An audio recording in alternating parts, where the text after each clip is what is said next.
Well, good Friday morning, Bakersfield, surrounding communities, everybody watching online on YouTube, Twitch, and Facebook Live. This is the Early Bird Special right here on KGEO Sports Talk, 101.1 FM, 1230 AM. I'm Chris Burdick. That's Sparky. Sparky, good morning, my friend. Good morning. Let them know what they're in for. Oh, we'll get into some headlines across the sports world. We've got some updated news regarding the Bears leaving the state of Illinois. We'll talk about that, some Olympic hockey, NBA tanking. Plus, it's Friday, so we'll have our boy Chris Flail joining us. Plus, we've got a stack of family 4-packs of Condors tickets. If you want to go to tonight's game, call or text in to the show at 661-842-2000. I know of at least one person that has been looking for them because they text me, and I said, well, you could text into the show and get them yourself. But it's that easy. It's that easy. All you got to do, listen to the show every single morning, 7 to 9. We could hook you up right here with a family 4-pack of tickets to tonight's Condors game. You'll have to come pick them up today at the station. KGO night. Absolutely. I will be out there to sound the horn and get everybody going as we hopefully send the Wranglers back to Calgary with a big ol' L. And we continue this fantastic 2025-2026 season. I like to say 2026 because we've barely lost at all in 2026. But it's been a fantastic season so far. Condors currently sitting third in the Pacific Division, and we need every win we possibly can to separate ourselves from teams like Ontario, San Diego, and all the rest of these. Yeah, you noticed that I switched you out? Yeah, it was falling. Uh-oh. But I could tell, I can hear it clearly. Yeah. But it keeps dropping. Well, we have some sickness issues around the studio as of late. So yesterday, after the Greg Kerr show, Kyle Kerr has been dealing with some very serious illnesses, and I didn't want you to have to deal with that as well. Oh, thank you, So I decided to take a executive decision. Taking the initiative. Love this guy, man. I love this guy. I'm just trying to save you the grief of being sick over the weekend again. I appreciate it. Let us start, though. There's so much to talk about, and you've already mentioned the main story of the day, my friend, but that is the state of Indiana pretty much doing everything they can to pull the Chicago Bears out of the state of Illinois. And from everything that I keep reading, they're blaming the whole state. It's not just Chicago. It's not leadership of the city. They're blaming the state of Illinois for how badly this is being handled. Do I think Chicago ever loses the Bears? I want to say no. I do. But I don't think they'll lose them as the name. Hanford, Indiana looks real nice right now. Not going to lie. Right when they're getting good, too. Right? And it's going to be the same situation as the Kansas City Chiefs because everybody keeps hearing, oh, they're moving to Indiana, and you automatically assume that's going to be hours and hours and hours away from Chicago. Not really. The city they're actually planning on moving to is maybe 30 minutes away from Chicago. So it'll be on the outskirts of Chicago. But just the thought of this team not playing at Soldier Field, not playing in the city of Chicago itself. I mean, sports fans all know we used to give the Angels grief all the time. All the time. California Angels. No, you're not the California Angels. The Anaheim Angels. Oh, you're closer. Here we go. And then you try to be the LA Angels, and look how that happened. And it's the same thing here. How are we dropping the ball this bad? Seriously? One of the NFL's most historic franchises, if not the most historic. Again, they'd argue over the Packers. Packers fans would argue over the Bears. But realistically, it comes down to those two. And you're dropping the ball this bad that you may lose probably one of the biggest money flows that goes into Chicago, and that would be the Bears. This is going to be interesting to watch. Again, it's a meaningful step towards them moving to Indiana. Does it mean they're going to? Not necessarily. It's a step thing. It's weird to see, in my opinion. And Mayor Johnson of Chicago, I have a bite here that we're going to play right now. He's not happy about this. He sees it just like every other fan, but again, this is a mayor. There's not a whole ton the mayor can do on a statewide level. But hopefully maybe outcry from some sort of leadership within the city of Chicago will help the state understand we cannot lose this franchise. So let's hear from Mayor Johnson real quick. The Bears belong in the city of Chicago. The Chicago Bears belong in the city of Chicago, right? And I've said repeatedly that the door is always open for conversations, and Kevin Warren did call me yesterday. We didn't get a chance to connect, and I still firmly believe that their best position is in Chicago, and it's evidence. The evidence is clearly speaking for itself. So everybody keeps asking why. Why are we even contemplating the move out of Illinois? What is Illinois really doing to push them away? Well, it all really comes down to what everything else comes down to in sports: money. It's all about the Benjamins. The owners of the Bears want help to build this next stadium, much like a lot of other owners get. The state of Illinois says, no, we're not paying for that. You guys are billionaires. Pay for it yourself. So the state of Indiana said, oh, really? Come on over. We got a speedway right here. We're going to level for you. We're going to set it up perfectly. We'll even clear out the streets. We'll get everything set up for you guys to build this up, and we'll even help pay for it. That's enticing to any business owner, no matter what. So yeah, when you get a city behind you and want to help, of course. This is just the dumbest thing in the world.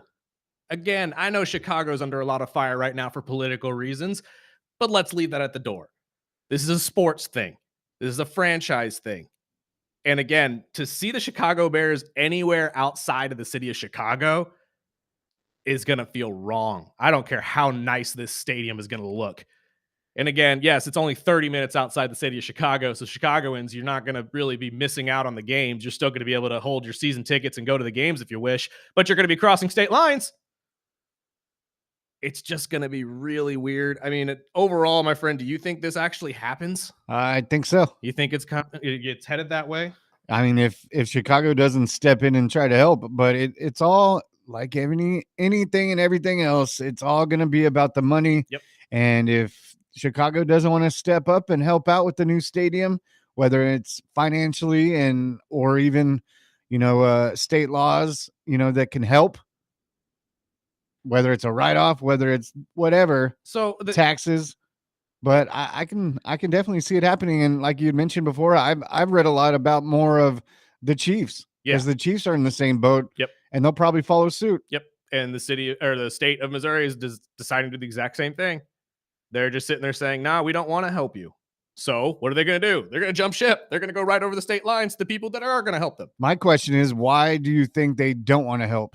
Is it because it's more taxes for the people that live in that city or state? They're going to use that as the reasoning. Like they're standing up for us in Chicago? Exactly. And like they're sitting there saying, this would have hurt you, Chicagoans, and would have taken money out of your pocket. It's probably true to a point. Do they get to the point where they actually let them vote on it? Here's the thing, though, is Chicago's ownership was willing to put down $2 billion towards a new stadium. All they were asking for, and I know I'm saying all, and this is still a lot of money, but all they were asking for was about $850 million in public funding to help cover the rest. Comparison-wise, that's huge. That's massive. But I get it. That's still a hefty, hefty cost for anybody to just ask to take on.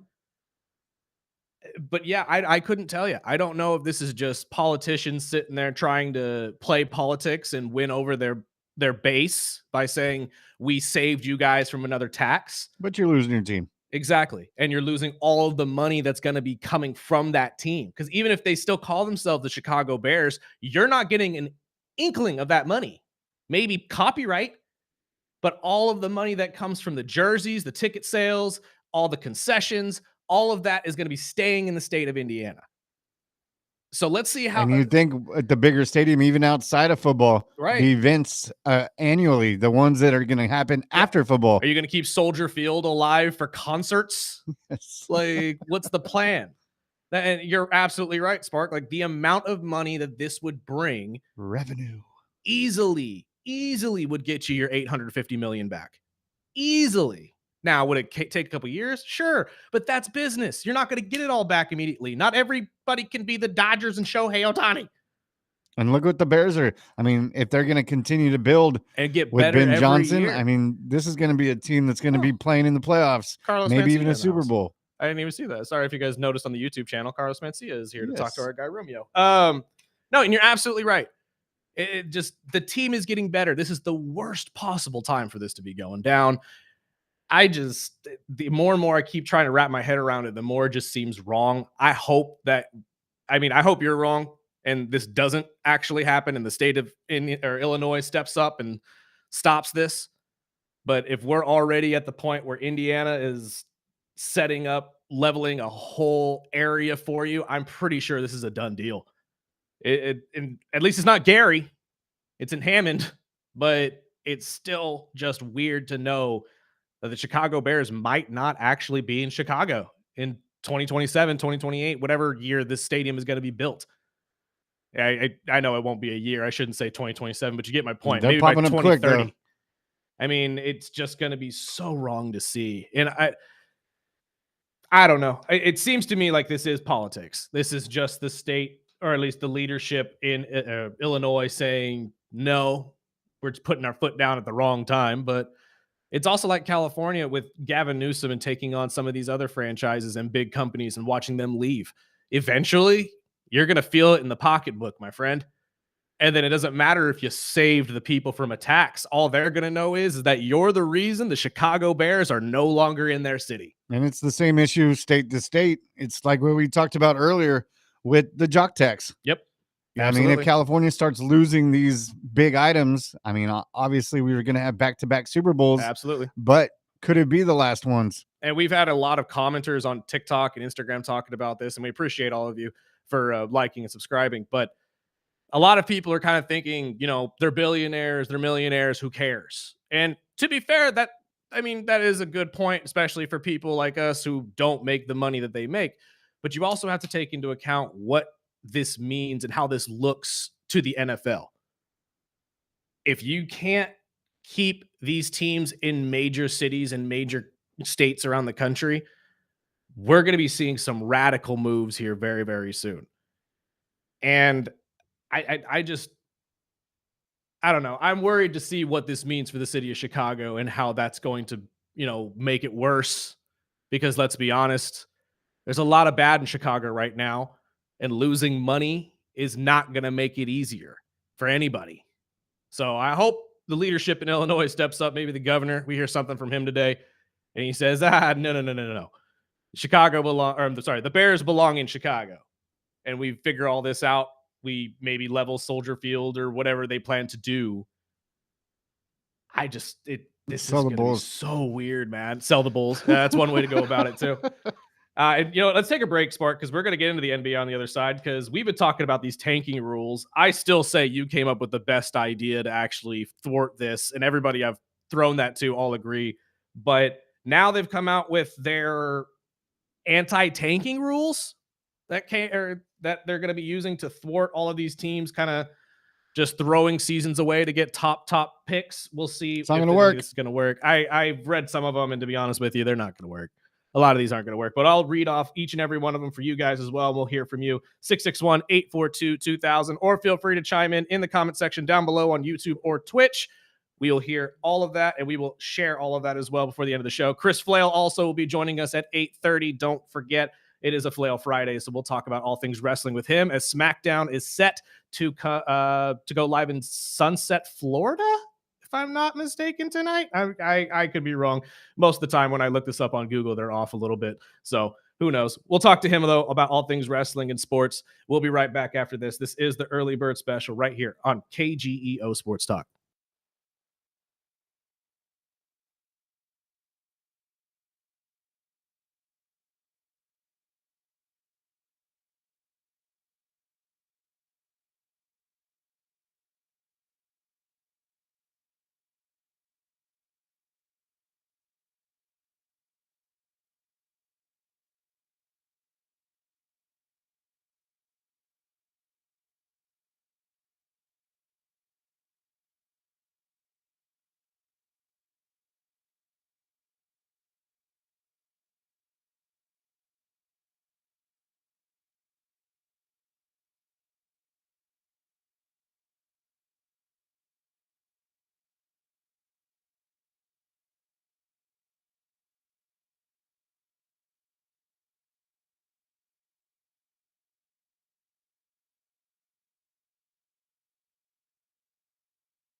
Welcome back. Early bird special right here on KGEO Sports Talk 101.1 FM, 12:30 a.m. We are also streaming video live every single morning from 7 to 9 on Facebook, YouTube, and Twitch. You can go back and watch all of our former episodes as well. They are all on our YouTube channel. Just look up the early bird special. We had a text message, though, in the comment section that actually brought up a good point. And Tommy Gunn is one of our more loyal listeners. We appreciate you, Tommy. The Raiders have left Oakland twice. The Bears can leave Chicago. Again, that is a good point. They stayed in the state.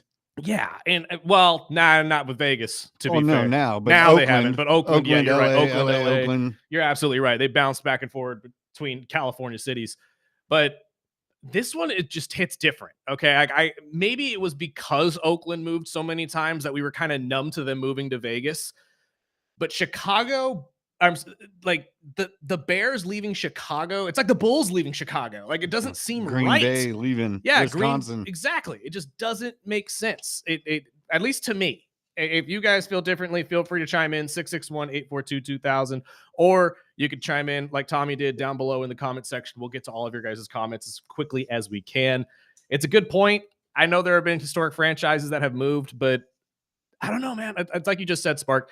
It's like if the Packers left Wisconsin, it wouldn't make sense. It's just one of those original teams. Yes, and it's like hard to say. And again, for all of you older fans, we understand Chicago didn't always have the Bears, but it doesn't matter. Like it from the beginning of the Super Bowl era.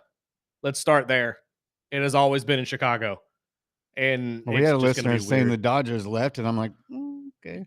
You're right, absolutely. But the Dodgers weren't the Dodgers in Brooklyn. They weren't the same Dodgers. They like transitioning from Brooklyn to LA, and now what they are is a completely different animal. Yeah, can you imagine if the Dodgers were like, hey, we don't want to pay these state taxes. Right. And they end up just jumping ship and going to, I don't know, Utah, yeah, or Texas, for God's sake, like everybody else from California. It just would look and feel weird, at least to me. But again, feel free to chime in, share your guys' opinions. You're absolutely right. A lot of these major franchises have moved, but at the same time, most of them have moved on to better pastures, which may be a good thing for Chicago. Maybe this is just a good thing that, it'll boost them. And like so many people have joked online, maybe they'll finally have a 4,000-yard passing quarterback. Who knows?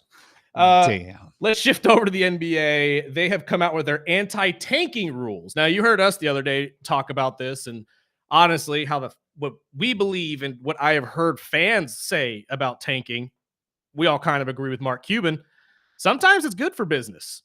Now, the Suns owner has come out and said that this tanking problem is worse than any kind of betting scandal that's going on right now. I think he's over-exaggerating.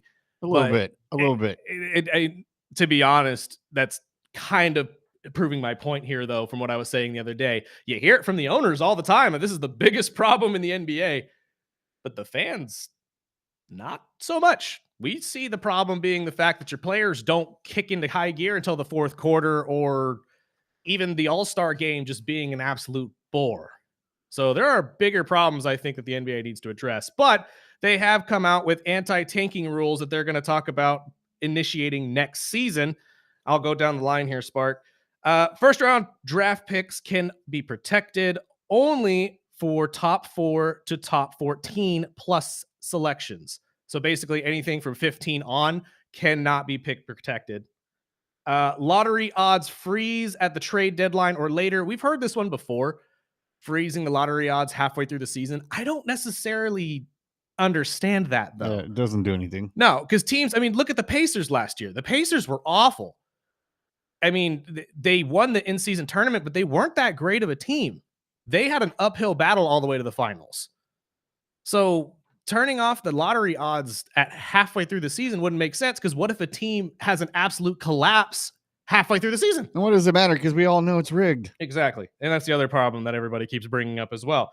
Next one here says, no longer allowing teams to pick in the top 4 in consecutive years and or after consecutive bottom 3 finishes. I could see that. That one is interesting because, again, this would stop a lot of the rigging, as people would think, because if your team has been in the bottom 4, or at least drafted in the top 3 the last 2-3 years, you can't have a Charlotte Hornets like situation, how they now have 3 top tier players because they were so awful for so long. Does that hurt trades for big players when you're Probably. getting multiple years of top draft picks? Probably. I would think that, honestly, especially when it comes to the value of a lot of these draft picks. If you know, like, let's talk about the Washington Wizards. If the Wizards don't work out, Anthony Davis and Trae Young don't see the court very often, and this team continues to be bad, and they drafted 3rd or 2nd this upcoming season, not being able to have a top 4 draft pick next season is going to hurt if they want to trade away a lot of these higher contracts and leave some room for growth, I would think. But if anything, that stunts teams trying to rebuild. Yeah, kind of. But again, that's what they're trying to do, is trying to at least have fans be open to the idea of this not being rigged by the NBA. Next one here says teams can't pick the top 4 the year after making the conference finals. That's interesting. I heard one of our shows last night bring up that this feels like a direct attack on the Pacers. I don't think that's necessarily fair. The Pacers had, like I just highlighted, an unbelievable turnaround last year and pushed all the way to the championship. So I wouldn't necessarily think that that's a shot against them. But, I mean, it does mean that one of those good teams that has a really, really bad year due to injury can't end up with the 1st overall pick and pretty much double their competitive nature. Has that been a problem? Nah, and does that really have anything to do with tanking? Not really at this point. I think it's just one of those things that where they want a good team to just decide one year, we don't want to be good this year. Like, we've got some good players that are hurt. Let's right. just Well, and I think just tank this season and get one more extra player. That's where I believe that maybe the targeting at the Pacers made a lot of sense, because the Pacers came in this year knowing they weren't going to have their number 1 player and have had issues, obviously, with pulling healthy players off the court. We haven't seen Pascal Siakam as much as we should. And I believe there's even a story right now that Obi Toppin was held out of multiple games for injury when he actually wasn't injured. Yeah, I just read that. So maybe that's more of what they're trying to combat here, is teams just deciding, you know what, we lost so-and-so in the finals last year. He's not going to be able to play at all this year. So we should tank so we get a good player to pair along with that guy. The next one here, lottery odds allocated based on 2-year records. I like this one because that means if your team was bad for 2 years in a row, you have more likely odds to be at the top of the lottery. And that would help a lot of these really struggling teams who can't hold on to a lot of these players get top tier players in the draft. So I actually like that one. The lottery extended to include all play-in teams. Putting more teams in the lottery, I don't think is going to help. No, I don't think that's the positive of all of this. Plus, if we end up seeing, let's say Miami makes it in the play-in, gets knocked out in the first round, and then somehow they end up with a top 4 pick based on their pick, there's going to be a lot of questions off of that. And you're trying to, and it'll actually show that the lottery is actually working. Exactly. And then let's see. Last one here was flatten odds for all lottery teams. This one I think is perfect. No more, if you were the worst team in the NBA, you get 15% chance at the 1st overall pick. 0. Yeah, I think everybody goes in with 0. It's a true lottery. If you're one of the worst teams in the NBA, it should all be just a true lottery. And that way, nobody can sit there and say, well, so-and-so had a 30% chance to actually get the 1st pick, but they ended up with the 7th. That's why a lot of fans are thinking this is rigged, because the teams that should be getting the 1st overall pick aren't. And you're claiming that there are more balls in that machine with those teams on them. I call shenanigans. But again, that one I kind of agreed. But we said it before the break. I don't know if any of these really fix the tanking problem. I think they're all just trying to combat it in whatever easy way they could find right now. This is definitely the Band-Aid on the wound to me. But, I mean, really, though, coming out of the All-Star break, you would think this league would be more focused on the current play of basketball. Right. And, I know there's some big name injuries going into the second half of the season. I know OKC, just came out and saying, you know, 2 of their top scorers are going to be out for a couple weeks. I personally don't think the tanking issue is. I mean, you know how I feel. I think there's better ways to enhance the game and for not just teams but fans. Right. And it's just I don't see what Silver is doing with this one. So Silver is just trying to throw a band-aid on the wound, like I said. And honestly, as much as I love Adam Silver, there are moments where I question things that he has done as the commissioner. But when it comes to this, I mean, at least they're trying, I guess. But the problem to me when it comes to the NBA has never been tanking. It's not that. Well, I guess it's connected to tanking, but it's the same issue with the All-Star games, the same issue with the regular season. It's the same issue with just the attitude of the players. Competitiveness. It's not there. I don't know if it was AAU and these kids just deciding we're all homies now. We don't necessarily have to see each other as rivals. That's the problem. We don't have competitive fire in the NBA. When Wemby has to come out and challenge the U.S. teams to really take him on when he's the only player on the world team that's actually trying, that's a problem. We have no competitive fire until, 2/3 through the season? And most of our commenters on TikTok are saying the problem isn't necessarily that these teams are tanking. It's the fact that they have to turn on the game in the fourth quarter and you get the entire story. Right. You don't have to watch quarters 1, 2, and 3 Yeah, I can understand that. to enjoy the basketball game. That's the problem. Why are we waiting until the fourth quarter to have a competitive edge? Do you think that's more of the players? Yes. Their aggressiveness or their just laziness? Or Yes. is it, do you think that the players are going to stand behind the season's too long? Now, that's their excuse. Yeah. I don't think that's going to fix anything. I mean, nothing has changed. This No. is how the NBA has always been. It's an attitude problem. Yeah. Attitude. It There is an attitude and competitiveness problem in the NBA, in my personal opinion. I mean, I have heard from more people that are older than me that say the NBA today is a pale of comparison of what it used to be in the 90s, 80s, and 70s. Yeah. And they're right. It is. And the reason for that is we don't have a Kobe Bryant anymore. We don't have a Michael Jordan, a Magic Johnson, a Larry Bird. We don't have that. They all pretend to be that now. But in reality, they're all hanging out, bro. Hey, let's go get a glass of wine afterwards and go shoot a podcast. Yes. Stop it.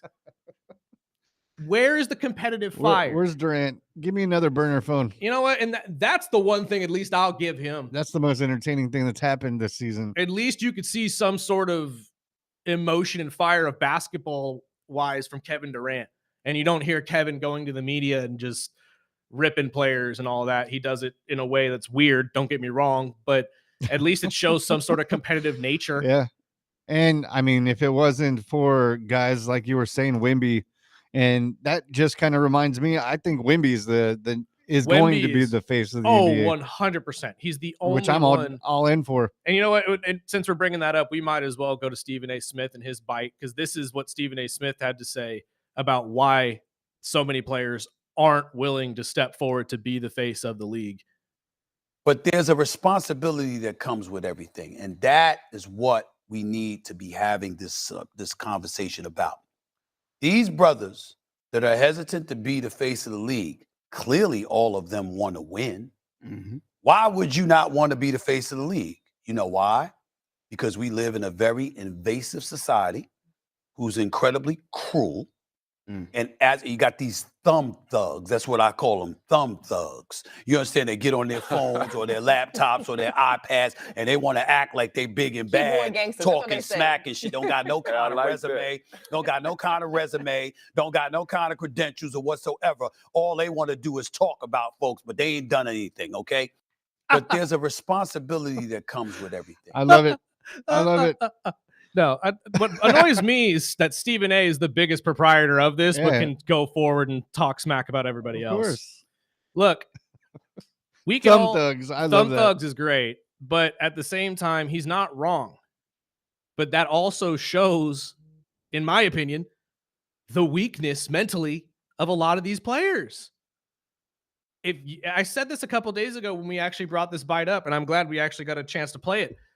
But if you are so mentally weak that someone like me, essentially, because that is who he's talking about, people who have never played the game at a college or professional level and are commentating on it, I will take all that criticism right to the face. I'm again, 6-foot white boy in Bakersfield. Obviously, I've never played professional basketball in my life, but I've watched it my entire life. I have a pretty damn good intelligence on it. And if I'm being honest here, I've seen teams and players who have the right mentality to fix this problem in the NBA. But again, to me, I don't care what Stephen A. Smith says. He can sit there and claim they all want to win. No, they don't. Most of them just want to get a paycheck. Most of the players in the NBA are the ones telling us that too, by the way. It's true. The attitude of the league is wrong. And if it takes someone and thumb thugs and all this stuff to point it out, I don't care. And do you even think it'll fix it? No. I mean, are we a generation away from it? Maybe. Or is it even going to get worse? No, I think it's going to get worse, unfortunately, because we're having stories out of the NCAA of players pretty much faking illnesses so they don't have to play. So it's going to get worse. But that's my point. You got to weed this out. You got to figure out who's actually going to be competitive, who's going to make this league fun to watch again. Because that is the problem in the NBA, is the competitive nature and the attitude of a lot of these players. And if they are so worried about all the thumb thugs talking about them and they don't want that responsibility, I don't want you as the face of the league then. You shouldn't be getting paid like they do. No, absolutely not. We'll take away some of that money too. Sure, we'll cut back the season to 40 games. You guys get paid half. Right. But that's the other thing that they don't want either, is they don't want their contracts touched. Of course. But you want less games. I want more money and less work. Stupid. It's like I've heard this before. Right? We talked about this the other day when it came to the WWE. But again, that's my issue with it. I don't know about y'all. 661-842-2000. So I've got before we take our break, I've got a couple weird stories I wanted to bounce off you. One was the Celtics All-Star Jaylen Brown is saying now he's considering some legal action against the city of Beverly Hills. So yeah, so they had closed down one of his meet and greets or something. It was like a after party type thing. Yeah, and I read about this. It was during the All-Star weekend, obviously. Yes, and he was. I can't even remember what the location was, but this was a really weird situation. It was a private party that the cops just showed up at and shut it down. Yes. Which without any incident, no warrant, no nothing. They just shut it down. And again, that's why I thought it was weird. It's like, who put in the complaint? Because there had to have been a complaint. Some type of insider. And Beverly Hills came out, the spokespeople came out and said, oh, it was miscommunication. We apologize. And Jaylen is like, I don't care. Like, you made me look like an idiot in front of a bunch of people that I'm doing business with. And now he's talking about moving forward with the court case. On top of that, another court case story I heard, excuse me, Bills offensive tackle Deion Dawkins is now going after JetBlue, who I guess they were flying from LA to Fort Lauderdale. And he had his fiance with him. They landed, got to the hotel, and found out that they had several jewelry items stolen from the air flight from JetBlue. And he said it included Rolex watches and a bag from his fiance, an expensive bag. See, okay, I have not heard of this story. This is news to me. But this is why I always, if I fly, I don't check in anything. I do carry on. I do not check in a single bag for this exact reason, because I've always wondered, there's no way that this just goes through a conveyor belt and then onto the no one's looking through it. No one's looking through this at all. No, and the way they handle your luggage too is ridiculous.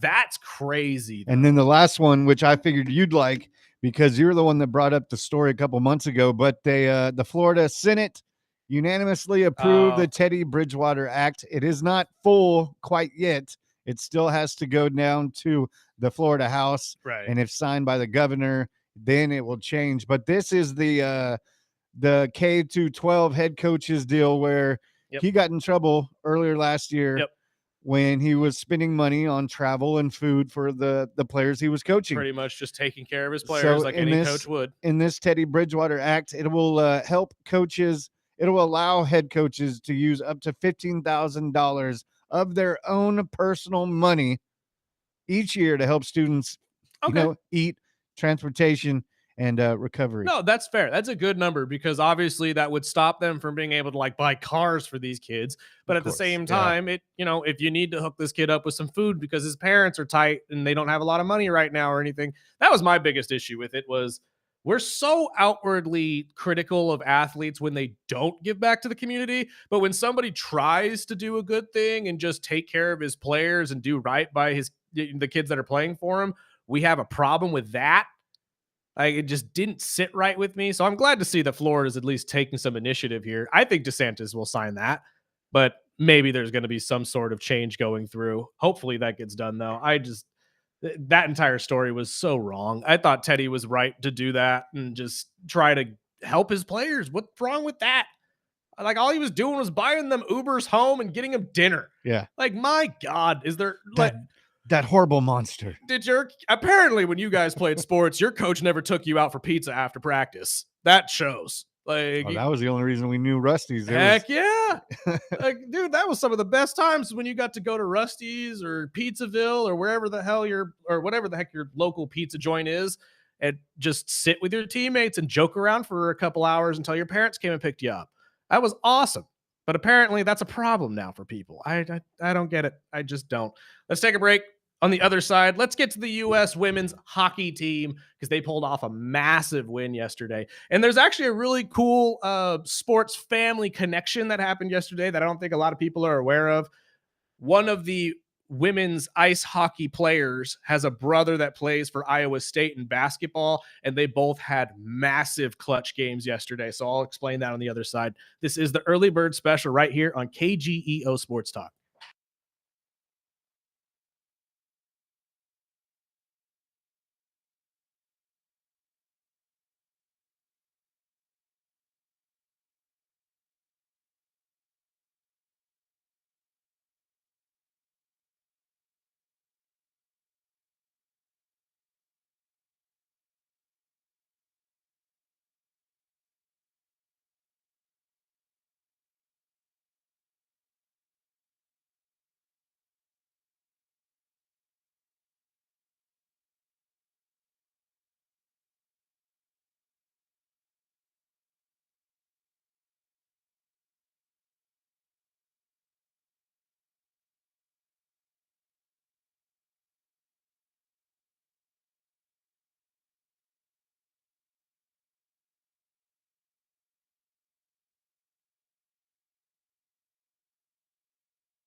corner when I was.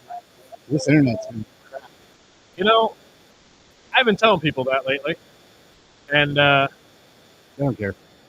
well, They I'm laugh at hoping you. My our internet's fine. guys at Advanced Networks can help us out, especially if they're listening right now, because we've lost a couple interviews this week, and yeah, I'm not happy that the clips are coming out fuzzy again, and Yeah, when I run MoneyWise, which I'm talking radio, so they don't understand it, but when I connect, I'm not having problems connecting, but sometimes during the show it'll disconnect and buffer. from it'll just buffer, and we're still on the air, so they don't see the difference, but I do. I'm like, man, I better hope before it comes back when we go to a break, Right, because if we go to a break when it's loading, then I can't do anything. right. But it is Kurt Cobain's birthday. If he Is it was really? still around, he would have been 59 today.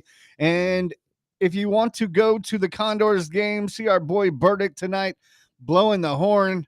The first 3 listeners that text into 661-842-2000, I'll give you a family 4-pack of tonight's Condors game. You'll have to pick up the tickets today from Yes. the radio station. And it is Fight Cancer Night as well. So if you're like myself and your family has had to deal with the big C, this is a good night to go, because everything goes towards fighting this stupid disease. And I know everybody has their reasonings or their thoughts on why we don't have a cure for this yet.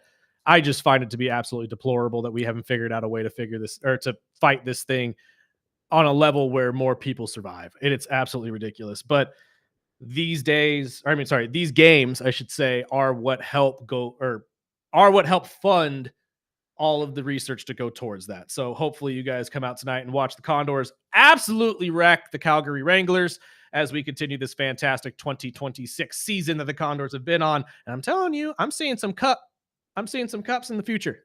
I am. This team looks dang good. We got a great young team, great young offensive team, and I think we could pull some stuff off this year. I really do. Who we got on the phone? We got Dave on the tinking. Sir, how are you? Hey, good morning, Daily Dave again. Hey, and I know this is real old school and it'll probably never happen, but if you had the players in whatever sport they're in, they get paid by their productivity. Look at the Olympians. They're getting scored every jump, every move. When they mess up, they don't get the gold. Okay, so if you're tanking, it's obvious, and you're not scoring your average score, you don't get a salary at the beginning of the year. You don't sign a contract. You sign a contract based on your productivity. That's all. I'm just saying that's my idea. I've heard that idea. No, it logically it does sound, or it's a sound idea, I should say, but at the way athletes are and the way they sacrifice their bodies on a year-round basis, I don't think you're ever going to be able to convince them to take a contract like that, especially these days. And that's the issue. If we may have set this precedent years ago, because I've said that about football players, especially, that these ridiculous $100 to $1 million contracts that they're getting right now should be put on some sort of stipulations in the contract based on how well they play. But I just don't think you're ever going to get athletes to agree to that kind of deal anymore. You're right. I just thought I'd throw it out there. No, it's a great idea. Again, you're not the first one that has come up with that as well. And I mean, I've heard a lot of people say that. I think we've had conversations about that in the past, but it's just one of those ideas that may just be a little too old school for today's sports. But you look at the people that work in the real world, that work on commissions. Yes. When you're out there and you got the carrot dangling in front of you, you're working harder. Right. If you just got a regular paycheck, you have a tendency to just slide and say, you know what? I can just do whatever I want to do, Absolutely. But also, Dave, we necessarily can't compare the job of an athlete to a job like our jobs, because athletes are also the only people that if they call out sick to a game, we'll never hear the end of it. If you call out sick, they have to let you have the day off. You know what I mean? I hear you. I just a little food for thought, but I know we're trying to solve this tanking problem, and there probably is no solution. I think there is. We just got to find the right one. Honestly, I think Sparky's idea of the tournament for the first overall pick is the best one I've heard so far. Ooh, that's a good one. Give me a reason to watch my Bulls. I'm just saying, you take every team that didn't make the playoffs or the play-in, you give them their own little tournament at the end of the year. Winner gets the first overall pick. And say the top 4 get their top 4 picks. Yeah. And you can even make it a best of 3 or whatever you want to do, so it stretches out just as long as the playoffs do. That's a great idea. And hey, let's keep Chicago. Come on. That's The what Bears. that's what we've been saying all Bears. morning, Dave. It's the Bears. They're not going anywhere. I want to see what Flail thinks. I do too, but I like a big piece of me thinks that this is all just to scare the state of Illinois into building or rebuilding Soldier Field. Because I know a lot of people are saying, including Jeremy in the chat, thank you, Jeremy, for listening. A lot of Chicago fans are happy about the move because Soldier Field is so old and rickety and just gross. And I get that, but they still shouldn't leave the city. It's Chicago. Like, what are we doing here? Yeah, you make a very good point. They are the Bears. Let's keep them the Bears. And hey, guys, have a great weekend. And you too, sir. Appreciate you. Appreciate you listening. Real quick, before we get to our break, we got 2 minutes, so let's get to the U.S. Ice Women's Hockey Team. Making the Canadians cry in their maple syrup. Absolutely amazing. Megan Keller with the win. Gets fresh skaters on the ice. The outlet pass for Keller, a defenseman. Nice move. Cuts to the net. Score! Megan Keller, the overtime hero. The United States wins gold in Milan. Just the first step. Just the first step. The men are next, but the women pulled it off last night for Milan. Yesterday morning, if you're able to watch it at 10 o'clock for us. Fantastic game overall. 2-1 was your final. Canada scored first and gave every American a scare, but it doesn't matter. We are the kings of ice women's hockey at the moment, and I love every second of it. And the cool little connection that I was going to bring up. So Monday, Iowa State takes down number 2 Houston, 70-67, off of a 3-pointer made by Nate Heisey. Great player. You should go watch him if you haven't been keeping up with the NCAA. Yesterday, his sister, Taylor Heisey, with the assist, 2-1 Megan Keller for the win to give the U.S. the gold. We got a clutch gene in that family, man. That's awesome. That's cool. I saw a story this morning. Snoop Dogg was taking a group of people out to dinner last night in Italy, and his card was denied. No. So the restaurant's like, dude, we know Snoop's got the money. So they gave him, they just waived it. They said, no, we got you. Imagine being that well known and popular that they just say, you know what?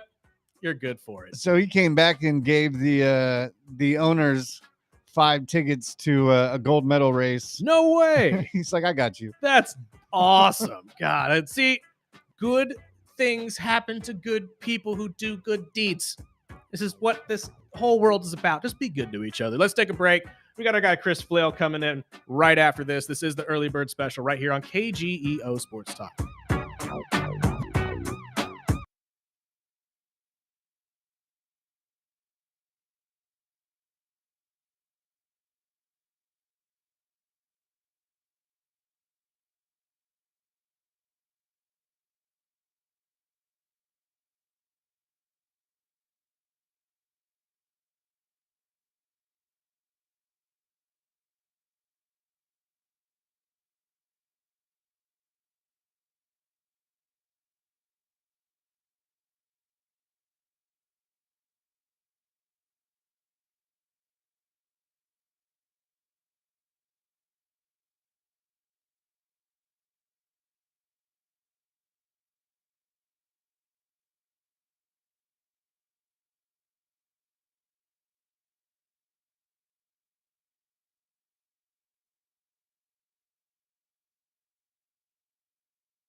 Welcome back. Early Bird Special right here on KGEO Sports Talk, 101.1 FM, 1230 AM. Chris Flail is here. Good to see you It is a boys Flail again. Friday. Your handsome faces. Happy Friday. Flow Friday. It is a Flail Friday. So the listeners know Sparky is all decked out in his Dolphins gear, head all I to got. toe. Every That's all I day. got. That's a real fan because it's how many years has it been since you'd have incentive to even buy that stuff? That's a real fan. I don't buy it anymore. No, It's actually, gifts. yeah, it's mostly gifts. Yes. I'm not gonna lie, because I'm the same way. You're Like, what I did- haven't what did you actually. get for Steven. Oh, he's a Dolphin fan. Right, Let's get him Dolphin crap. I haven't actually purchased a piece of Falcons gear in years. It usually comes from him, Scott Cox, or one of my family members. Nice. So Not really though. That's Yeah. a Because good when you're buddy. getting dressed 3 a.m, I'm like, Sparky's the only Dolphins, one that's Dolphins. gotten me my all of my signed stuff is actually from Sparky. Yeah, it's a That's memorabilia. a good Yeah. friend right there. Yes, sir. It's all there. And I speaking kinda of find it good actually pretty friend, tonight he's blowing the horn at the Condors game. Not only just Hey. any Condors game, it's fighting cancer night.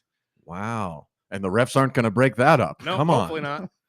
Again, hockey's the only sport that you can fight people. That's true. But I'm- before we get into anything, I want to hear, one, what do you think if the Bears moved out of Chicago? And two, what do you think about these NBA tanking rules that they're trying to throw in? It would be wild if the Bears move out of Chicago just because it's such a historied franchise That's what to I be said. there. But it's looking like it's got a shot to go in that direction. And this is I did some quick research on this. It's been quite a while that teams have been holding cities hostage Mhm. to fund these stadiums. You're not going to get away from it. Mm-mm. And if you're not going to provide the incentives, you're eventually Well- going to lose your team. And, like the New York Giants play in New Jersey. No one outside of Chicago is going to care about this in 2 years. So there's a chance it happens. No, this is true. But again, it feels weird. It just feels weird to know that they're not going to be in Chicago. It's just like Sparky said earlier. It's like the Packers leaving Wisconsin. Yeah. It's just odd. Like Kansas City moving to Kansas, that's not that big of a deal because it's literally in the same area. But Chicago moving to Indiana, I mean, I don't think the internet's going to let this one go. The Indiana Bears. That's what I'm thinking. It's like the Hammond Bears. It's going to be strange. As far as the tanking goes, Sparky, I love your idea. I think it's a wonderful idea. I just have one thing that we have to tweak. We have to figure out how to tweak. The Bulls and the Heat? I'm all for it. So here's the problem, right? If we get to the end of the season and we do this, for lack of better phrasing, play out tournament, where There you go. Yes, I like That's a good name for it. the played out tournament, and the games are great, fire everybody. Seriously, fire everyone. All the coaches Fill will be- Charlotte with water and put a lid on it. Get rid of Atlanta. Get rid of the owners. All of it, because what I think you're going to see if you do that, as great of an idea as it is, you can't out incentivize these people. What you're going to start to see is 9 and 10 seeds go, well, should I fight for a play-in spot and get mollywopped by Detroit or Boston, or should I tank to get in the playout tournament and get Win the it. number one That pick is, for the year? yeah, that is one of the. There's always going to be a problem. yeah. To your defense, the Bulls might get the number one pick for like 17 straight years if you do that. if it's all guards, Yeah, well, at this point, I mean, that's all they want. It's a guard, right? and they That's all we don't need a need. big man. We're the Yeah. Chicago guards. But like we talked about it right before the All-Star game, and I had said that I thought for the All-Star game, if the players don't want to play, you can't change the incentives enough to make them. And it was better, but I think it got more credit than it deserved. Because yes, Wemby kickstarted it and they played hard, but as soon as the world got knocked out, that championship Stars versus Stripes game, they just mailed it in again. That's what I was telling Snacks. I think when they set it up, they wanted to see what USA team would take on the world, Yes. Yeah. and it didn't work out perfectly. But I will say thank you, Wemby. But it was definitely more entertaining. I just didn't understand why it started so early, I know. because by the time I found out it was on, it was the third. It was almost done. Yeah. That's one of the biggest arguments I've seen too, because they started at 2. I mean, or at least Saturday started at 2. I don't remember It what started time. at 2 Did the game start at 2 as Yeah. well? Yeah, it's in usually- LA. Yeah, and that's I'm the like, biggest what? issue is like nobody in LA is going to be there until about 7. Why are you starting this at 2? Well, and the format has already changed to try to make them play harder. So you're Right. playing 4 games instead of having to keep it close for an entire game, which is what basketball is. Right. And so you've got that. And like I said, as soon as Wemby's team got knocked out, that championship game Well- was not a try hard game. No, but also it wouldn't have been better with the world team because Jokic and Luka gave up too. They didn't even play the second game. Yeah. That's the issue. And it's again, it goes back I was to what I was surprised they saying played earlier. at all. True. Personally, because I thought they weren't going to play. It was literally Wemby against the United States. That's all it was. which it is. Yeah. It's Wemby in the NBA. I will say there were a handful fewer burner Twitter accounts complaining about Jokic and Luka this weekend. Wow. Man, What's your take on that? he's claiming well, I shouldn't say this, but he's pretty much claiming that he's not going to talk about it. What's the definition of the word is was basically his response. Says I've got no comment on the matter. Mistakes were made, which is clearly the most, at least he's learned that if I lie right now, someone's going to dig through and figure this I love thing that out. everybody on the internet's calling this the KD files. It just fits so well. And again, Is it thumb thugs? It has to be him. Must be him. There's no way. I hope it is. And he'll I never enjoy admit it personally. He will never admit it though. If not, whatever troll had kept this mirror image of Kevin Durant's Twitter behavior going needs to be put in an insane asylum. Because it is so good. This man has to have thrown away, is definitely a man, and he has to have thrown away his entire life for the last 7 years to do this. If it's not him, it's one of the homies that runs around with him. Yeah, it's got. It's not my thumb doing it. He's heard him saying this, and he's just reiterating it on typing Twitter. it for me. Yeah, exactly. On multiple accounts too, because this isn't just one burner account. There was somebody that texted accounts. in yesterday that was asking for a Durant-based AI. Oh, that would be amazing. So he said, when I'm writing on my Twitter or whatever, can I just have this AI write it like Durant would? Yes. Well, you know, this goes back through history with brilliant people. Edgar Allan Poe had a surname that he would write as a critic and trash other authors. Absolutely. This is Benjamin Franklin, I believe, did that to write in newspapers. This is pervisive through history. Nice pull, man. Nice man, pull. I I'm love not Edgar bad. Allan Poe, man. I'm not bad. That's one You of my should keep me favorites. around. Well, we don't have an 8:30 guest, so I figured you could just stay with us today because we got plenty to talk about. I don't know if we're quite ready for wrestling because if we go on a wrestling tangent, it's going to be the rest of the show. Right. Have you watched any of the Olympics? Yeah, I've watched a little bit, and I've certainly seen some of the highlights on Okay, Twitter. so what's your take on this curling thing? Because apparently Canada's in the gold now, but everybody's claiming they're cheating. The Canada men's team made it to the gold. I guess that's what I read. I don't know if it's the men's or women's team, but Is it's the- curling. Is the United States out of the gold medal match? That I have no idea. Because I if haven't so, followed closely. throw them enough. out. The only thing that I know about curling is the fact that apparently there's illegal touching happening. And Yeah, I saw everybody's the- up in arms about it. I saw everyone's in arms about the poking. There wasn't a poke. Poking is bad. I saw the poke. And I don't know anything about the sport. As much as I'd love to trash a non-US team, the poking doesn't look like it would change much to me. I have no idea. I have no. By the way, I've watched curling quite a bit in the last 2 weeks. I have no idea how the scoring even works. I don't know what the. I don't think any American does. I don't know what the hammer is. I'm afraid to Google it. I have no idea. Curling hammer. Yeah, you probably don't want to look at that up. Curling with the hammer sweeps. I don't Is want to that know what what the that thing's returns. called? Is that a hammer? I don't know, but you'll hear the announcer saying they've got the hammer on their side. And I'm like, wow, I would love to know what that is. But if you don't go further, I won't go further. Yeah, no, the furthest I've been able to watch of the Olympics this year has been the ice hockey. So that's all I could really Ice follow. hockey's been tremendous. My favorite thing is the high jump ski thing where they kind of go Oh, like parallel right. with the ground and they lean forward really far. I just love that in the little pajamas Oh, they yeah. wear That's when fair. they do And it. Lindsey Vonn and the speed skating too. I guess I was kind of invested in before that was that. really- all Someone was happened. asking about the skiing uphill.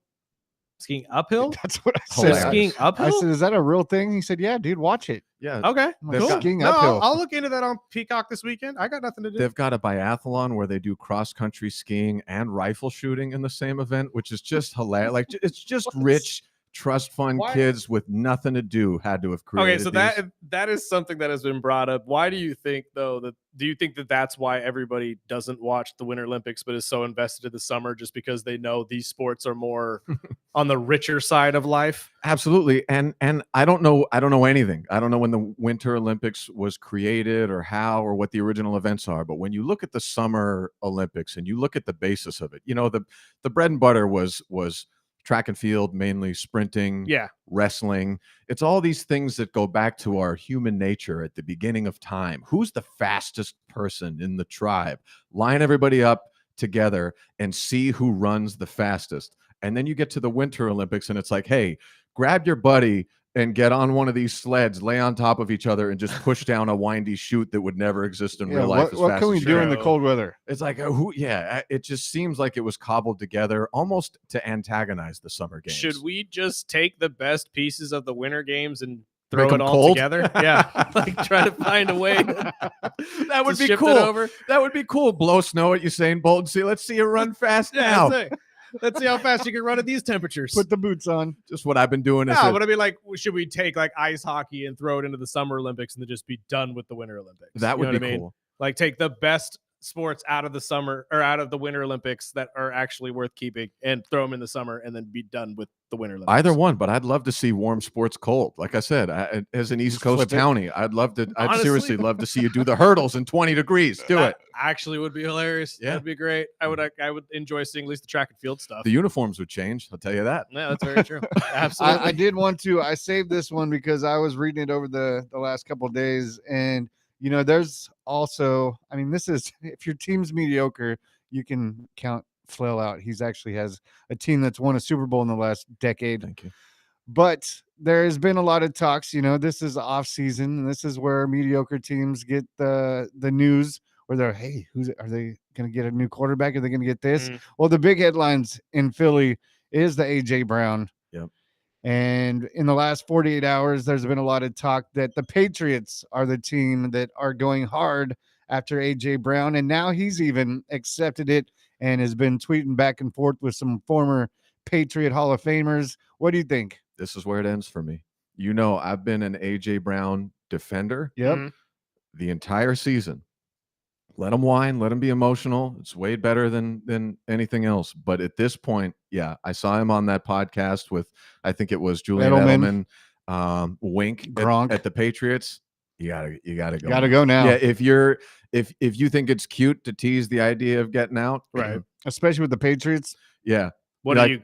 Like if you're doing, like if you said to me like, hey, how's things with the fiance? And my answer was, I don't know. We'll see who I bump into in the parking lot. I'm not walking through the door. You're not getting back in the house. I'm not. I need that Dolphins hat of yours to throw in my door and see if it comes back out at me to find out if she listened to the radio show. Exactly. We've talked about this is the diva fashion of wide receiver ones.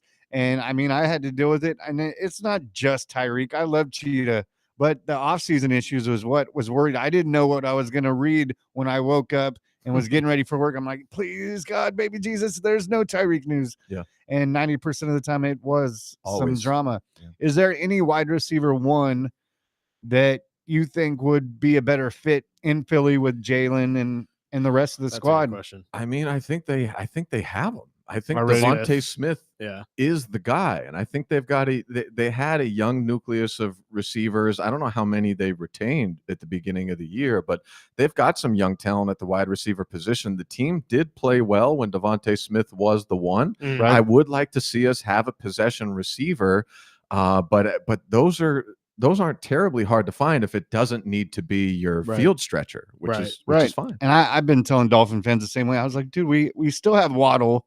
We have young guys like Malik Washington that had stepped up, and we actually played better as a team when Tyreek got injured, which nothing against him or his injury, which another thing the media is not running or bringing up. It's all, where's Tyreek going? Where's Tyreek going? And the fact is Tyreek's going back to the hospital to have surgery. Yep. Yeah. I mean, people forget how gruesome that injury was. And everyone's out there like, oh, he's coming to New England. He's going back to Kansas City. And we talked about another wide receiver, one that we've been having issues with for years with Rashee Rice. Yeah. And I mean, with Kansas City, yeah, he'll probably, I would expect Tyreek to at least entertain going back to Kansas City. But their wide receiver room not only is looking pretty scarce with Hollywood Brown being a free agent, Rice dealing with his own issues, but Mahomes' injury, no one knows when he's going to come back.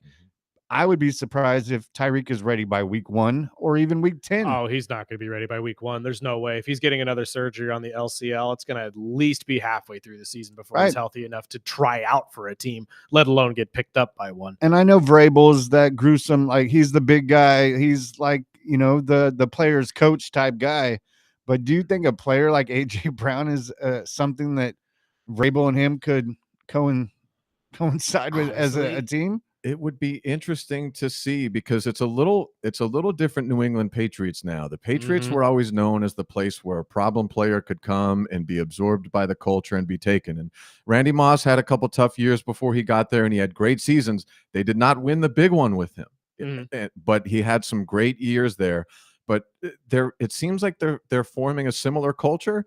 But Mike Vrabel is not the Bill Belichick quiet, tough guy type. Right. He's the kind that we've got footage of him literally slapping players in the chest confrontationally in Tennessee. So I don't know that he's going to put up with I think he would actually have an easier time with a volatile guy like Tyreek Hill than he would with a moody, whiny guy like AJ Brown. Well, wasn't he there though That's when what I was just Vrabel was wondering. in Tennessee? AJ Brown? Yeah. I don't know when he left, but so I don't know when his moody I'm leaving in Tennessee started and whether Vrabel was there or not. Well, again, AJ's emotional state probably has shifted over the years, especially when you go up and down with a franchise He that's won a did. Super Bowl. He Yeah, was I had a a coach. feeling And he was there. We had 1.5 or 2 great years with AJ 'Cause Brown Vrabel before was- this started. Vrabel was the head coach when Derek was still there as well, Yep. right? And all that. Yeah, no, I had a feeling on that one, but that's why I think it actually fits. Because if there's any team that could wrangle him in, it probably would be New England. I mean, we saw it. Good luck. I'll give you a year. Diggs. Yeah, go ahead. I'll give you a year, and if it goes well, if he's involved early and it goes well, Who else great. would be involved though? Because again, we've talked about New England's wide receiver room. It's pretty thin outside of Stephon Diggs. But that's the problem I keep coming back to is I don't know if in the league if you have a guy, even if he's a number 1 type talent, if he's the kind of guy that you have to put specific focus on, that he has to get involved early. True. You got to get him catches early. True. He's got to be in the right mind space to give you the thing that you signed him and paid him to do. I don't know if you're going to win that way anymore. And I don't remember the last time a team won big in the league with a guy like that. No, that's fair. But I think it's a little bit of a different situation when he goes to New England because the offense is different. They're not run centric, although they have 2 solid running backs. Well, one going into next year, but it really is focused on Drake May and Drake May throwing the football rather than than Hurts and Saquon Barkley running all over the place. I think the Drake we're going to get is what we saw in the playoffs and Super Bowl coming into this season. Well, I personally am not going to be giving him flowers until I see no, that's another fair. season of it. That's absolutely fair. and maybe you're right if they set the expectations going in that this is a spread offense. You're not going to get 12 catches a game. If Vrabel hits them up front, maybe a familiar face helps. I don't know. But, I guess when he was brought into Philly, he was kind of brought in as we're going to save you from Tennessee. So maybe that had something to do with souring it. I don't know. But I'm in Sparky's camps where I wouldn't have high hopes over if you're going to moody tweet with Mike Vrabel, that's going to be a difficult week. I'm Yeah, just you're thinking in done my with head, me. if there's one team that will be able to at least take him in, utilize his talent, and maybe keep him happy, it would probably be New England. Yeah, and I personally think it'll probably be best for both. Yeah. I think Philly will be a better team without him, and I think they can find a receiver that fits better with the offense and maybe with the different offensive coordinator. Now it's a whole different squad. Real question too is what do you get for him? That's the tough part. Like what with what we have seen of the last couple years. I mean, Julio Jones went for a 2nd round draft pick. Yeah. Like, what are you going to get for a guy like AJ Brown? I don't think you're getting a 1st round draft pick out of this. That's the tough part. And we're not in rebuild mode anyway. No. So if you're going to get a collection of picks, I don't know that the wins the day. The other thing that I'm hearing out of New England's camp is that they're going to take that 1st round draft pick, the 31st overall, and try to give it to Vegas for Crosby. Mm. Yeah.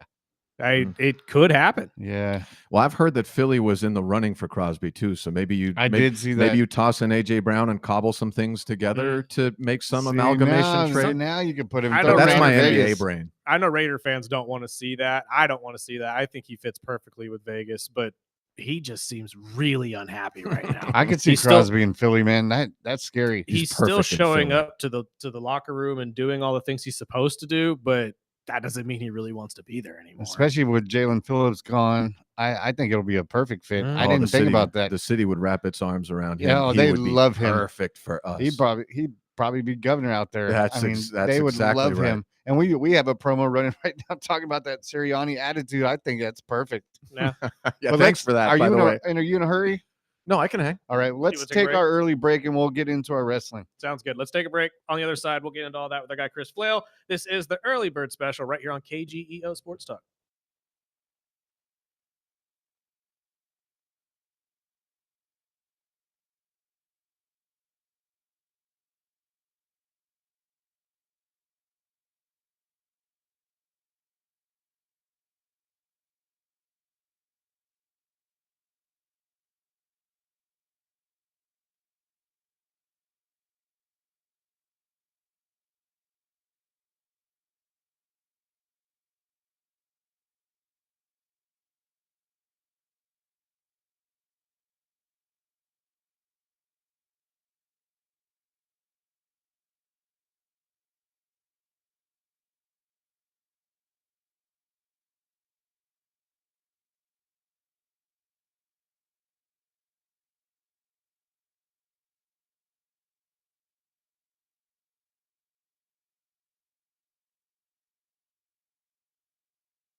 Sorry, I was trying to find the.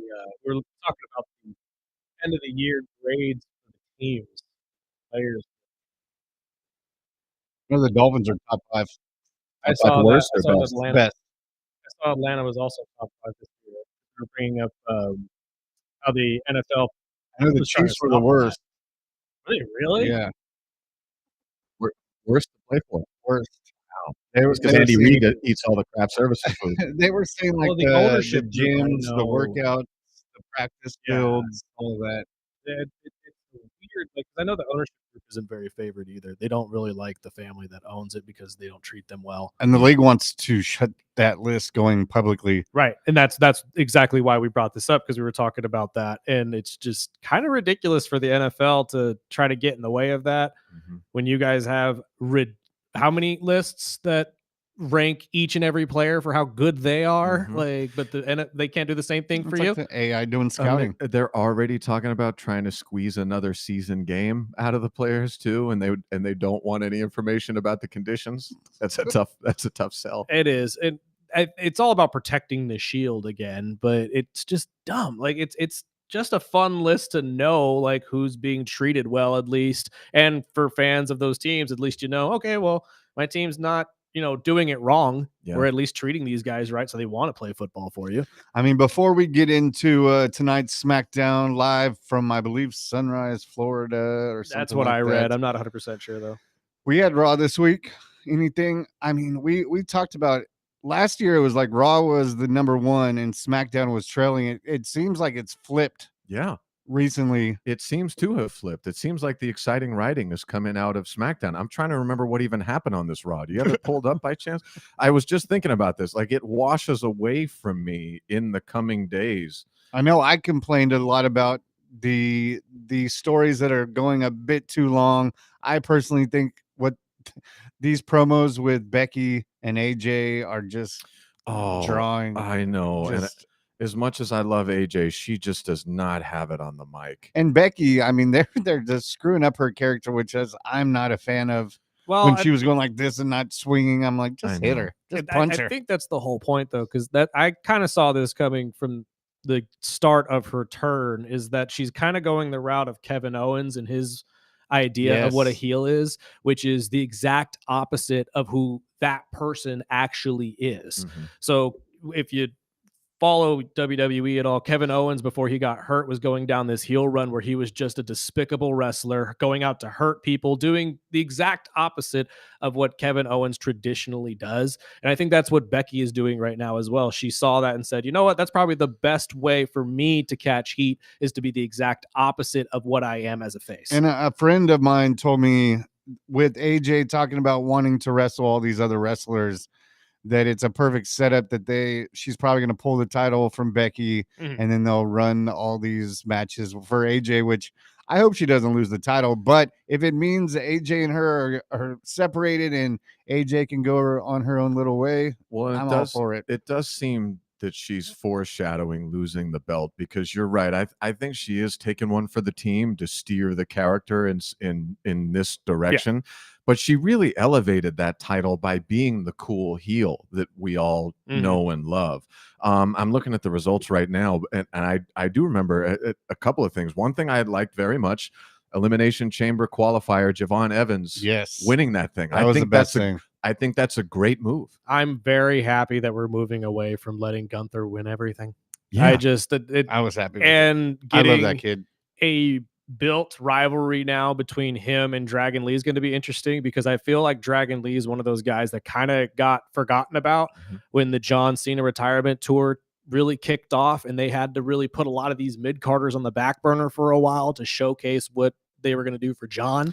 I know the other headline of Raw was the CM Punk and Finn Balor. Yeah, they're for me, they're having some grinding exchanges too, and it seems like they're trying to. It's 2 weeks in a row they've been trying to farm CM Punk to have his Roman Reigns, no one can touch my button moment, that they have the camera follow him as he's leaving the ring and try to cut a promo there. It's not working. No. Well, they're putting up they're putting him against the wrong people on the mic. That's are. the issue. I love Finn Balor, but he's not going to be able to carry a mic against CM Punk. I don't know if there's a lot of people that can outside of guys like Roman. And it seems like Punk is pulling his punches for people he thinks cannot hang with him. It's a very, and I don't mean to compare it to him because I know these two people hate each other, but if you're an AEW fan, it's very MJF like. Yeah. MJF will turn it up when he needs to, or when he knows he's across from somebody that he could absolutely roast or make this look great. But if he's playing down to people, you really can tell. And I give the WWE credit. They are giving shine to Finn Balor now. It's like they're listening to us. They are trying to give shine to Dragon Lee now, who seems like he was kind of falling back with the crowd. And so I do love that. And Penta finally getting a shot. Yeah. I think Penta finally gets his title. I think so too. Long overdue. But I know the 3 matches that are scheduled tonight, starting with your boy Oba against Kit Wilson. This is going to be a 2-minute ring. Like come out. Like you saw how he did to the War Raiders a couple weeks ago. Yeah, it's going to be quicker than that. Quicker. I don't think it can be. I think something has to happen because he already did that. You don't think they actually? I don't think it'll be with Kit. Someone else. He already did that to Kit Wilson. So something. Maybe Drew steps in. Matt Cardona, little toxic Claymore. Cardona has been kind of thrown in the middle of this. I like the whole kind of tease with Rusev. I was like, okay, maybe that'll be a good match. Maybe.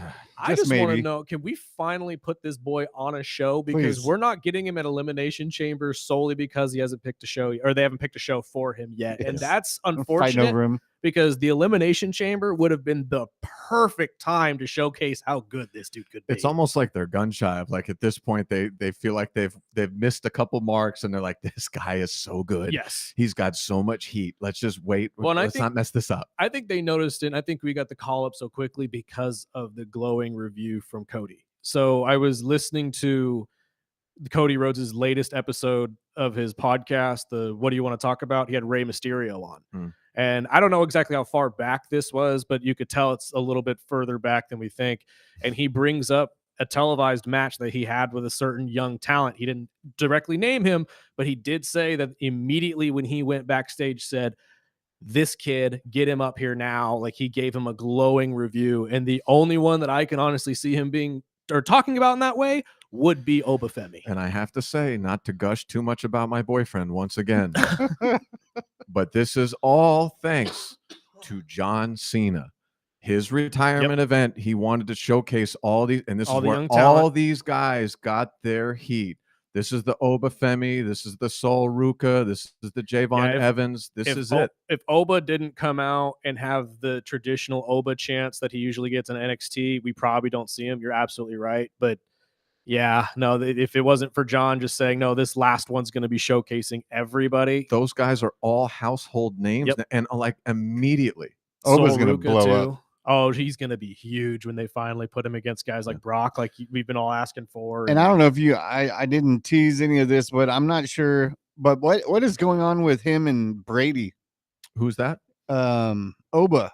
There's been all sorts of talk about Brady was talking about wrestling, and Oba was the first one that stepped in. So you mean Tom Brady? Yes. Okay, so here's what I understand is going on. I think we talked about it last week, which was they've got some flag football thing going on. Did they call Oba too? Because they called Logan. Well, what happened was Logan Paul and Tom Brady started going at it for publicity, and I think they're both doing a great job. Tom Brady's a little bit out of his depth on this thing, and here's the thing: is not everything is your thing. And you can't be cool everywhere. You got like the way, like Bad Bunny, when he comes to the WWE, he doesn't act like Bad Bunny on stage. He's a wrestler there. He's a mark though. He traditionally loves the product. And you got to be a mark to have a shoot. So Tom Brady is trying to be cool athlete Super Bowl guy, and there's a bit of a disconnect, but the heat is going well. And I think the Obafemi stuff, because I think I just saw this morning, someone was going around interviewing people saying Tom Brady called wrestling cute. What do you think? And Obafemi said, tell him to hop on in here and take some bumps, and we'll see how cute it is. Honestly, that's what I took from it. Like Tom is just that generation that still doesn't really get it, or just doesn't. You know what the problem is, though, is people forget how gigantic athletes are. So I don't want it, because Tom Brady's going to get into the ring and we're going to go, Jesus, he's going to be great at this too. Probably. He's going to be amazing. Oh my God, he's enormous. I don't know. Again, I didn't take any ill will towards it. I think that was just an older generation guy just saying, "Oh yeah, that's cool and all." But Well, I heard him and Logan, and Logan played it up perfect, Yeah. and it was a great promo. Well, But I was like, now Oba's getting into it. I didn't were- hear the Oba thing. they That's were awesome. generous what they put heat on, because they put heat on Tom Brady saying the wrestling thing is cute. What they didn't, and they could have put heat on, is Tom Brady saying what we do on our side is real. Yeah, that's true. I was like, Yikes. watch it, Brady. The one of the other 2 matches scheduled is the women's elimination chamber with Kiana James, Charlotte Flair, and Nia Jax. I'm very Which we also heard this week that Charlotte is dating with a little Puka. Yeah, or supposedly dating Puka Nakua. incredible. Good for him. Incredible. Lucky What a resume this gal's Lucky put together Puka. in her life. I love don't even Charlotte. know how that comes to be. Like, where did I don't know if they just happened to be at She the saw same place Nikki at the Bella same with time. Cooper DeJean and She said, babysat. I You know got, what? I'll show you. She babysat when he was little. I'll show you how the queen does this, young Oh lady. my Who do you God, think that'd pulls be out hilarious. this win? Charlotte? That's one of the things, I love when we get into a situation where I look at a match and I can't tell who will, or at least who should win. And that's one of these cases here, because I look at Nia Jax, but also Kiana James had a tremendous showing at the Rumble. I was just She's about to bring awesome. that out. I was just like, hear me out on this, because I look at this match and for some reason feel like Kiana wins. They may put I the would love battery that. in her back after I that I would Rumble. love that. After that Samoan drop she pulled off at the Rumble, I was jumping up and down because I did not expect her to be able to pull that off at all. Oh, she's fierce, dude. And those big ass thighs, man. I was like, I like her, man. I like her. Sparky. By But the no- way, I couldn't believe you didn't get into speed skating on the Olympics. I thought you'd be. I can't For believe sure. I can't believe you're here, My Sparky. wife just spit out her coffee. You better throw your hat in when Yeah, you get no home, brother. kidding. Babe, I'm coming home. Uh, But who is in right now? Who's qualified? I know Rhea Rhea, and my girl Asuka, Asuka, Alexa Bliss, Alexa, and there's and- one more. Tiffany Stratton. that's it. Yes. Tiffany Stratton was. So I mean, who fits perfect with that? Charlotte. Charlotte fits course. perfect, but then we get into how many buddy fights are we going to Right. see? Are we going to see Io Rhea and Alexa Charlotte? Probably not. I don't know what that looks like. So it gives me some interest. I love stuff like this. I have no idea how this is going to go. I could see a world though where they do put both Io and Charlotte in on the last 2 spots here, because Io does have a qualifier on Monday, And they're the moneymakers. and of course it would just set up a tag team thing at WrestleMania or And something. they put that seasoning in with what's the other chick that's with Asuka? Oh, 'Cause Kairi Sane. she's gonna go back with Io. I think so too. I've been thinking about that the last couple of weeks. Like, there's got to be something brewing here where we separate the Kabuki Warriors again, because it's just not fitting. Like, I it was so should. happy that Asuka won, because I was looking at that match. I'm like, man, Asuka is Yeah. probably not gonna win this one. And And one clean. I don't know, Yeah. man. They have a lot of love for her. She on the puts in a main lot of work. roster. She does, and she's one of the best. Yeah. And I mean, we all talk about how much time we have left with certain athletes, and when it comes to the WWE, she's not exactly a spring chicken. no, she's gonna be dealt with some gruesome injuries. Yeah, she's gonna be looking at a retirement here pretty soon too, I would assume. Or at least out to the Legends division of show Yeah, up a couple times a something. year. Yeah. or Bailey should be. Whoa, Bailey's got plenty of Hey, time. now. Calm down. Hey, She's now. horrible. I love Bailey. She is horrible. And the main event is Carmelo, Trick Williams, and Damian Priest. This one is interesting to me because I know it's going to be Trick Williams winning this, just because they want to strap the rocket to his back this early, just like Oba. Yeah. But Really? I'm not sure now that they gave with as far With as Evans. now that they gave Evans, I don't know if they're going to have that much young, brand new talent. Oh, in trust the me. So when we chamber. talked to KG Tuesday, he was thinking they're going to put both young guys in yes, there. I with think these- so too. They've teased it in the Rumble. We had the Spider-Man meme-esque thing where him, Javon Evans, and Oba were all looking at each other because they're the guys from NXT that just got called up at the same time. Listen, as the only guy who bought a women's size 18 fur coat in this room, I more than anyone would like to see Trick Williams have the rocket attached to him. But I do worry that if you don't give this to Priest, you run the risk of his character going Losing. very stale. True. And that's the I other could see side of that. the coin as well. You're absolutely right, because he has faded off as well. And much like a lot of these other guys that took a step back for better things to come forward, Mhm. he has kind of done his work as a jobber and needs a little bit of a limelight shot here to get him back to, what did they used to call him? Timu Taker.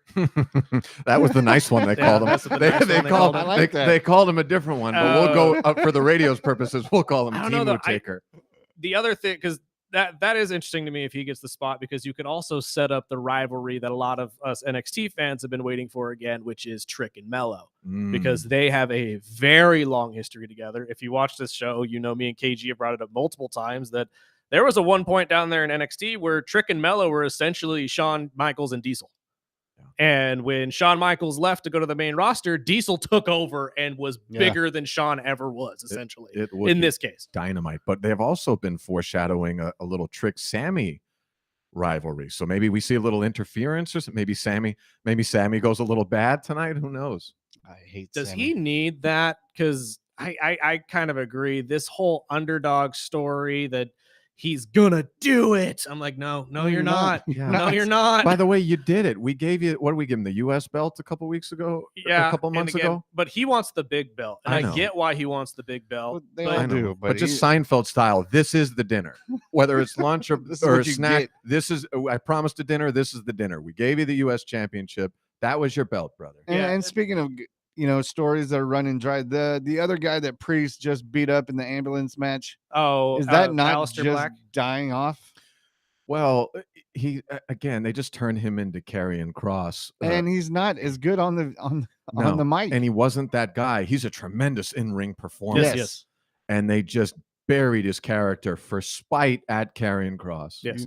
I've heard that. And I don't know if this was in spite of Karrion or if they just needed that dark, broody That could be. character again, because he does fit that character, and that was what he was doing in AEW and It's even not before working. that. It's so But funny. yeah, it's just not working. It's funny you mention that, because I saw on Twitter the other day that they're considering a slight character change for Sol Ruka, and the first thing I thought was, "Oh, please don't turn her into a devil girl." But we have 1,700 of them. Can you not She do this works again? perfectly in her character But now. you just know you're going to hear that bass line The of wow, surfer- wow, wow, and Waka, waka, waka. you dye her hair black and the surfer girl look underworld. is perfect. She's going to surf the underworld, though, if Triple H has anything to do with it. I'm sorry. I just had enough with them trying to time Stephanie Vacquer's stand-up entrance and So- missing it. I've had enough. Yeah, no, and then they Two changed her questions. music altogether, and that made it so much worse. So much worse. 2 questions, and then I'll let you guys take off with it.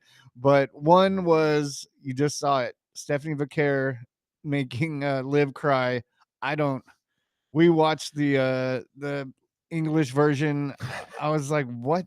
Yeah. I don't understand that story at all. And the second one with the old school one we talked about on Tuesday, but the big box that can't be right. open. It's got to be Chris Jericho. That's all we're getting. We're getting Chris Just made Jericho. the list. It just seems so unflashy for Jericho, though.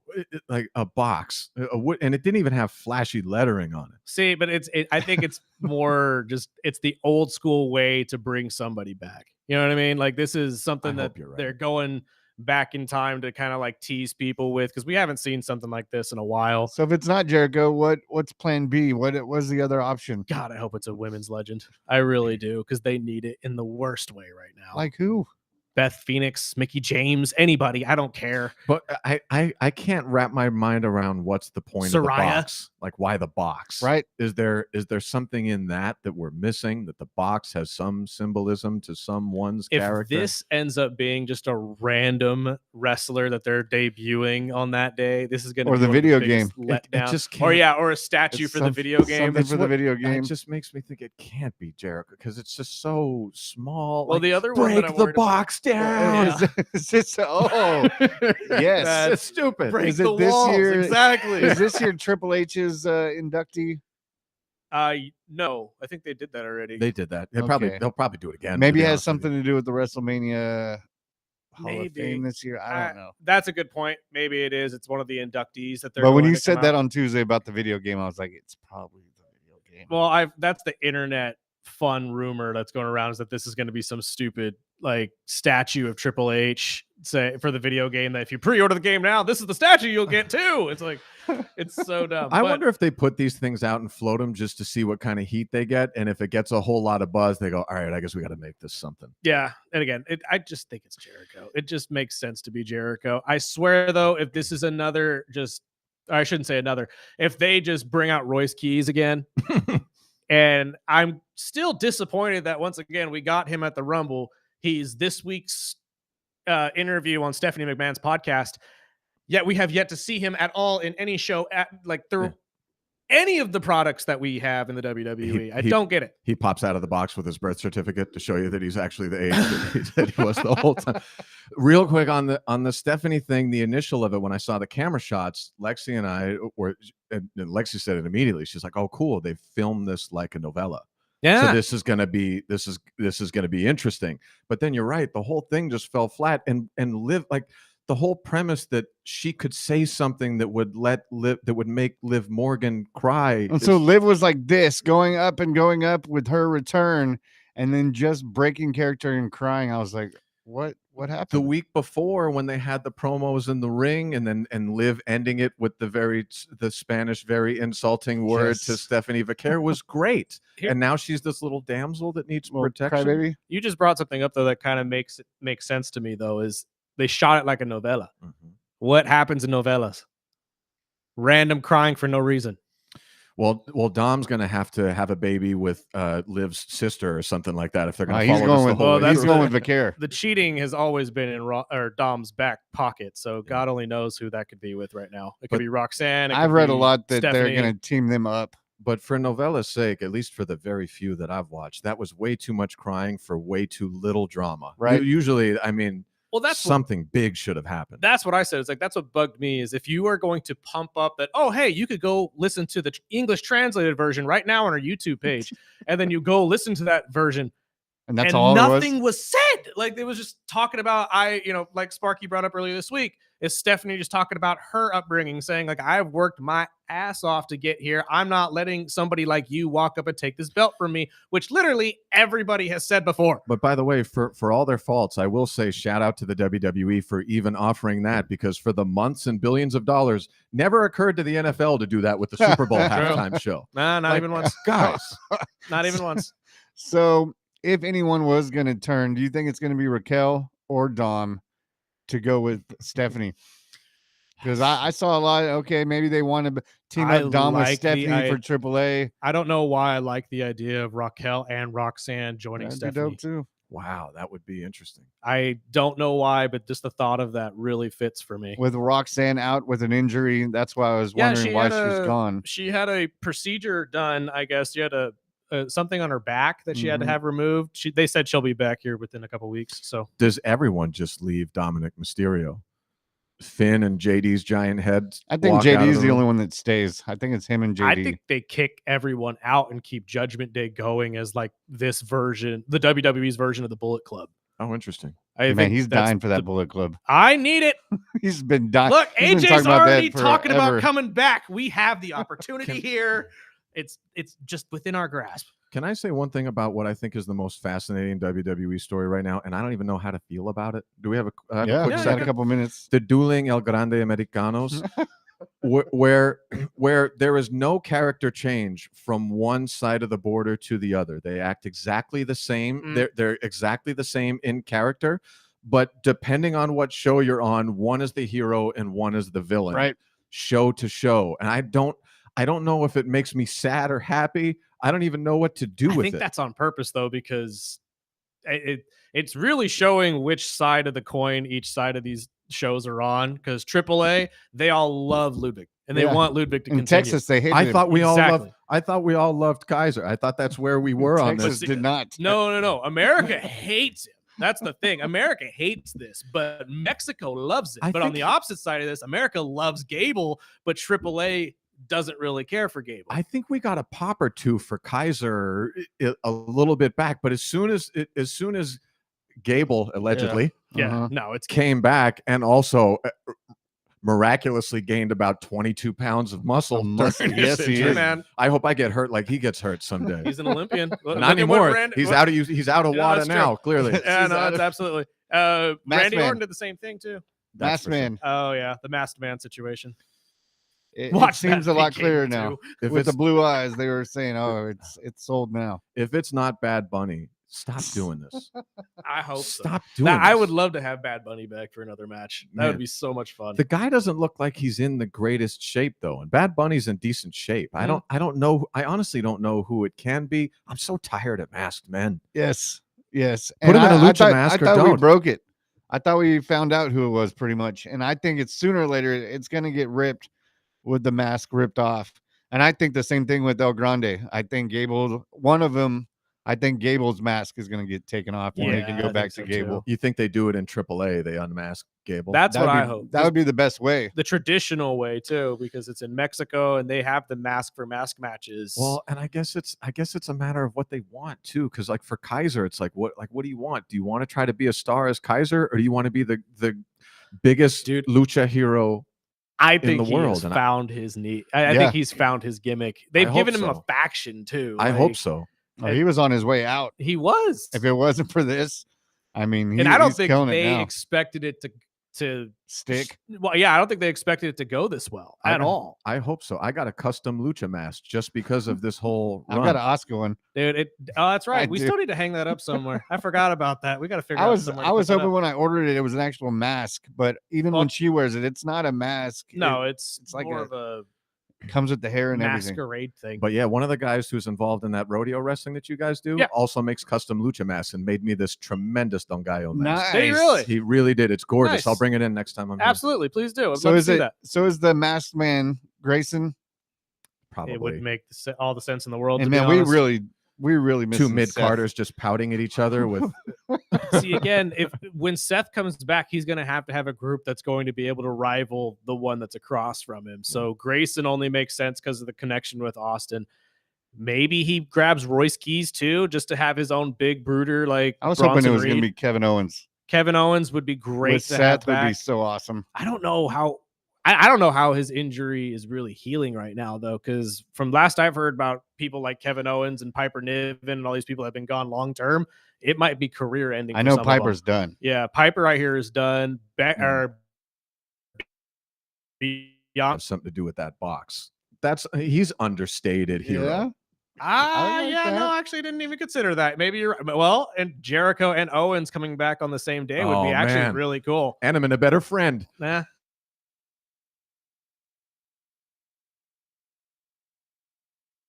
Oh, April 24th. So we got time. April 24th, Clovis. May 1st to Hatchapee. Stay tuned. We got home. We got plenty of time then, and we'll see you. Yep, absolutely. It's going to be great. I can't wait for Chicago. Well, hopefully, as long as this doesn't move out of Chicago, too. God, if they lose the Bears and the WWE. CM Punk goes to Indiana. Oh, my God, no. Seth Rollins, too. Oh, Lord. We got to get out of here. Thank you guys for joining us. We appreciate it. Join us back here on Monday, 7 to 9, as always. Sparky, let's get out of here.